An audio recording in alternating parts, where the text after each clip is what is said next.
উনি আগে আধা সুন্নি ছিল, আধা ওয়াহাবি ছিল, আর এখন ডাইরেক্ট ওয়াহাবি হয়েছে। এসে ভালো অভিমতা কি চান আপনারা? সোনাকান্দা দরবার শরীফে চাকরির সুবাদে কিছুদিন উনি সুন্নি সেজেছিলেন, বাস্তবে উনি সুন্নি ছিলেন না, ওটা নিজেই উনি স্বীকার করেছেন। উনি নিজের বক্তব্য স্বীকার করেছেন।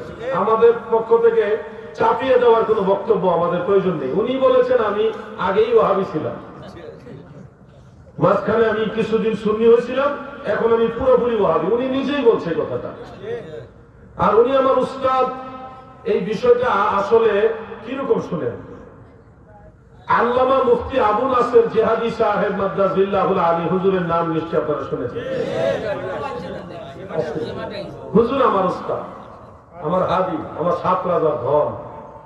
তিনি আমাকে মাদ্রাসা লাইনে নিয়ে আসছিলেন, আমি জেনারেল লাইনের স্টুডেন্ট ছিলাম।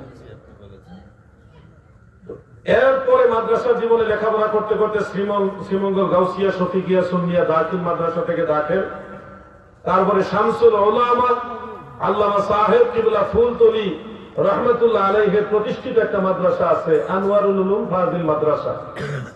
এই মাদ্রাসা থেকে আলিম এবং ফাজিল কমপ্লিট করেছে। আমি ফুলতলি মসলকের লেখাপড়া করেওয়ালা লোক।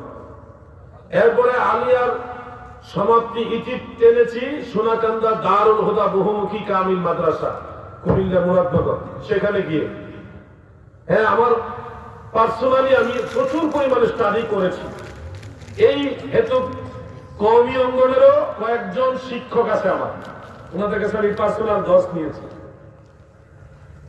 এবং তারা ওয়াহাবি না, কিন্তু ওই লাইনের হইলে তার আকীদায়ে আহলে সুন্নাত ছিলেন। সেই হিসাবে বুখারী, মুসলিম, আবু দাউদ, তিরমিজি, ইবনে মাজাহ, নাসাই, মিশকাত, আরো যত কিতাব, আলহামদুলিল্লাহ সুম্মা আলহামদুলিল্লাহ, ওনাদের বরকতে যতটুকু জানার দরকার ওনারা আমাকে চেষ্টা করেছেন শিখাইবা। আমি আল্লাহ পাকের দ্বারা শিক্ষার চেষ্টা করছি। কামিলে হাদিস, তাফসীর, ফিকহ 3টা সোনাকান্দা মাদ্রাসায় পরীক্ষা দিয়েছি, ক্লাস করার প্রয়োজন হয়নি। যার পরীক্ষার সময় গিয়ে পরীক্ষা দিয়েছি, আলহামদুলিল্লাহ সবার চেয়ে ভালো রেজাল্ট আমারই আসছে। প্রথম আমি ফিকহ পরীক্ষা দিয়েছি, তারপরে তাফসীর দিয়েছি। সবার লাস্টে চিন্তা করলাম হাদিসটা বাদ রাখলে কেমন দেখা যায়, লাস্টে গিয়ে হাদিস পরীক্ষা দিই কামিলে।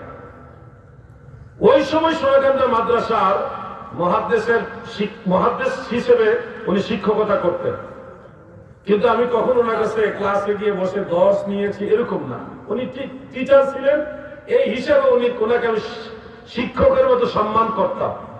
সম্মানের জায়গাটা আমি ব্যক্তিগতভাবে কাউকে ছোট করে করি না, সবাইকে সম্মানের নজরে দেখি। কিন্তু উনি সরাসরি আমার পড়াইছে, আমি পড়ছি, ওরকম না। বরং এটা বললে আপনারা নেগেটিভ নেবেন না প্লিজ, আমি আল্লাহর কাছে মাপ চাই, আপনাদের কাছে ক্ষমা সুন্দর দৃষ্টি কামনা করি। উনি অনেক কিছু জানতেন না, যেগুলি আমি ওনারে জানাইছি। আমি আপনাদের কাছে আবারও বলছি, আমি ফখর করছি না। অনেক কিতাব, অনেক ইবাদত উনি জানতেন না, আমি ওনাকে বের করে করে দাগাই দিয়েছি জীবনে বহুবার। এটা কোনো ফখর নয়, ওনাকে আমি এরপরও টিচারের মতো সম্মান করেছি। কিন্তু উনিও বলতে পারবে না, সোনাকান্দা মাদ্রাসার পীর সাহেব হুজুর যিনি আছেন, উনি তো অধ্যক্ষ, উনি হুজুরকে প্রয়োজনে জিজ্ঞাসা করেন। আমি কোনোদিন ওনার কাছে গিয়ে পড়ছি বা উনি পড়াইছে, ওরকম না। উনি নিজে যদি দাবি করে যে আমি ছাত্র, ওই দাবির বিরুদ্ধে আমার কোনো কথা নাই, পক্ষেও কোনো কথা নাই। কথা বুঝতে পারছেন? আমি সম্মান করতাম, ওইটাই আমার কাছে বড়।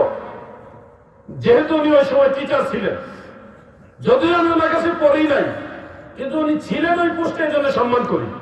সম্মানের জায়গা থেকে আমি ওনাকে কখনো ছোট নজরে দেখি নাই, দেখবো না। কিন্তু উনি যখন মিথ্যা কথা বলে, তখন আমার কষ্ট লাগে যে একজন মুহাদ্দিস দাবিদার ব্যক্তি যখন মিথ্যা কথা বলে, এটা কিন্তু খুবই আপত্তিকর বিষয়। মিথ্যা কথা কেন বলবো? মিথ্যা কখনো ইসলাম ধর্মের প্রকৃত মুত্তাকি যারা অনুসারী, যারা